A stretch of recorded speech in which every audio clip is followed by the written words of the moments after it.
I know that you are in the midst of transition, which for many practitioners, business owners, that can be scary. We're just talking about where growth and fear, they can never live in the same house. And you were trained to do medicine one way. You were trained to do business kind of one way with the brick and mortar and everything. So tell us about why online, like why the transition, like what happened? I trained in family medicine and I was an overweight family medicine doctor. And that to me was, I felt I was living a lie. I was exercising twice a day.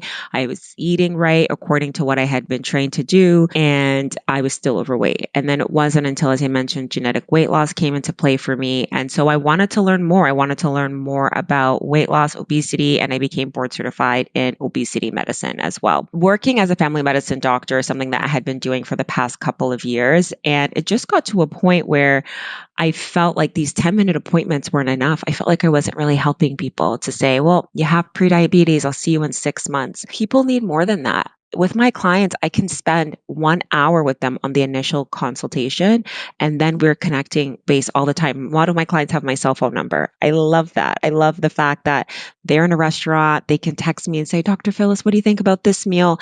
It's really this true lifestyle integration of how to change their life in a permanent way. So it's like permanent weight loss. That led me to this point. I actually read Benjamin Hardy's book, 10X is easier than 2X. And it 2X, such a good book. My goodness. I listened to It's it so on the good. way to work. And I literally felt like this man was yelling at me like, girl, when will you stop being dumb? Like when? What point? Because I was working 2X. Like at some point, I was working 7 days a week. That was that job I told you I went back to where I was like, no, I got to work Saturdays and Sundays. And I went into this lack-based frequency where I was like, I just got to work more.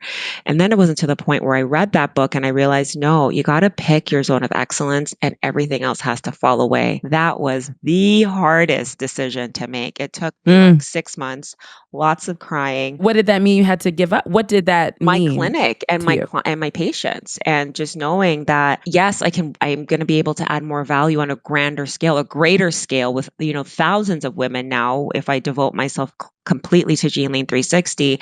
But I thought about the people that I was already working with. So I just had to let myself continue to expand. And I've had, some of my patients say, I still want to work with you in whatever capacity that might be. And I think medicine is changing. I think medicine is going to change towards this personalized approach where we can truly offer our patients a level of care that's not confined by insurance models, insane overhead, all this bulking, all this paperwork.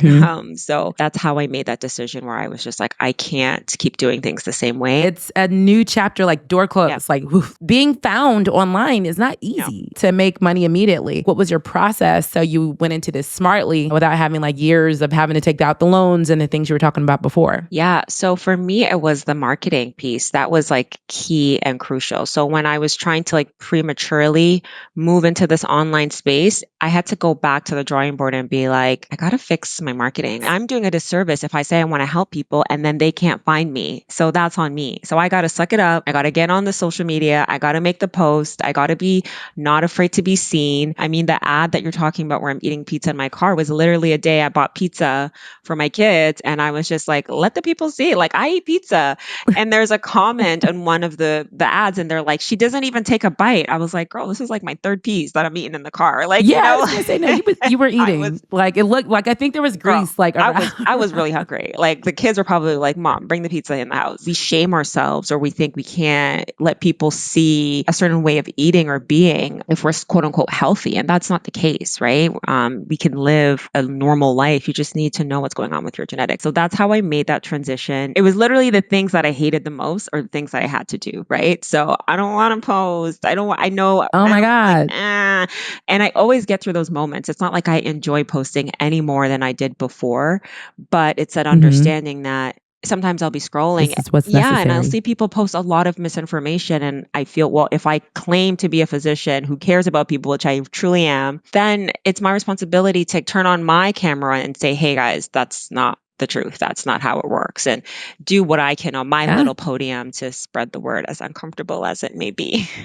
You have to be an evangelist for your own business. I encourage people every single day, you need to do two things. One, do something to help your business make money between an email, a post, or texting a friend or whatever, right? So just one thing a day. A lot of people don't think about that. The second thing is to verbally say out of your mouth an intention or something positive about your business, just as much as you tell your kids, bye, I love you. The things that we cherish the most, like our business is a child of ours as well. That is so good, Lauren, honestly, because I was praying in an opposite way about her. Like, oh my goodness, it's going to fail. It's going to this. And then I was like, let me try something different. First of all, it was the clarity to say, this is my specific goal for this business. This is what I'm here to do. This is what I'm here to do. And by this date. And I would say it morning and night, morning and night. It came true like that, like on the day. So it's so interesting. I know it's a little woo-woo. I'm with the woo. I'm you know wooing all day long. Well, that woo is for real. If you don't have woo, get some woo. Lauren will give you some. It's like 80% of it. Is that confidence, that inner belief, that core understanding of what kind of has to happen. Yeah. And once it clicks into you, like it's game over. So now the doors are closing. Are there any emotions surrounding this next few weeks of yours between like moving things out, transitioning patients, and getting your boxes out, like, you know, and closing the light? I'm like, what song is playing, you know, while this cry. is happening? No, I share a practice with other physicians. So it's not like I have to like sell it or anything like that. It was an identity shift I had to make where it was like, I'm a family doctor. I do this. I operate like this. And so once that identity shift was made and I made my decision and I started operating as CEO of Gene Lane 360 in a real way, I don't even really relate to that person that I was. It's so bizarre. Like I have to go into the office tomorrow and I'm just like, how do I do this again? Like it's such I can't even explain it to you because I made that decision and I stepped into that person. And I think that's what allowed me to quantum leap because I fully acted as a CEO. So when everything fell into place, I was like, yeah, of course it would.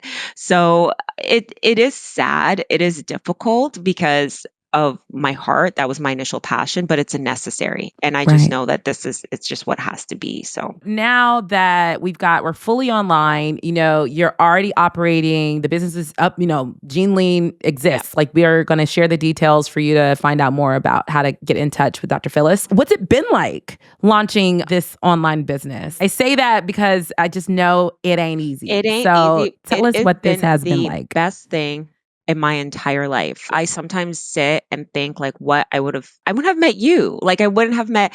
And for me, it's the people. Like when people are like, enjoy the journey. And at one point I was like, I don't like this journey. It's really hard. This journey sucks. It's lonely. I don't sleep. It's you against you, right? And it's these internal things that you're going to keep coming up against yourself. For example, your money blocks. What do you believe about money when you're spending thousands of dollars on ads? What are your beliefs of money? Do you believe money is truly abundant? Do you believe that money is going to come back to you? Yes. I had to work through that. I had to work through my beliefs about myself, about my purpose. That amount of growth in myself has been incredible. The people that you get to meet, the people on my team, they all work in their zone of excellence. Everyone like loves what they do. My graphic designer, she does it as a hobby from her corporate job. And now she has a graphic design business. Same with my social media manager. And there were all women just working in our zone of excellence. So for me, that's what makes it worth it. And that's what I'm like, oh, I do enjoy this journey. But yeah, girl, it can be scary because sometimes you're just like, if this doesn't pop off, like I put myself in a position where I don't have a plan B. Like this is it. So you can't, as an entrepreneur, you absolutely cannot. You can add on income streams, you can add income amplifiers, but you cannot have something else as your crutch. It'll never, ever work. You can't say, oh, I can just go back to practice. No, exactly. You know, or just, oh my God, no. But we as physicians, we love a little plan B, like just a little something to hold on to. Those are the things that make it hard when you lean into that fear and doubt. But as soon as you push that aside and you lean into who you are and the essence of what you're bringing to the world and the value, the lives that you're going to change and that you have changed, it's like a game changer. If you found this clip from the Power Moves Health Marketing Podcast to be helpful, then check out the next video or watch the full episode here. Don't forget to hit the subscribe button so you don't miss the next big move in health marketing. Thanks for watching.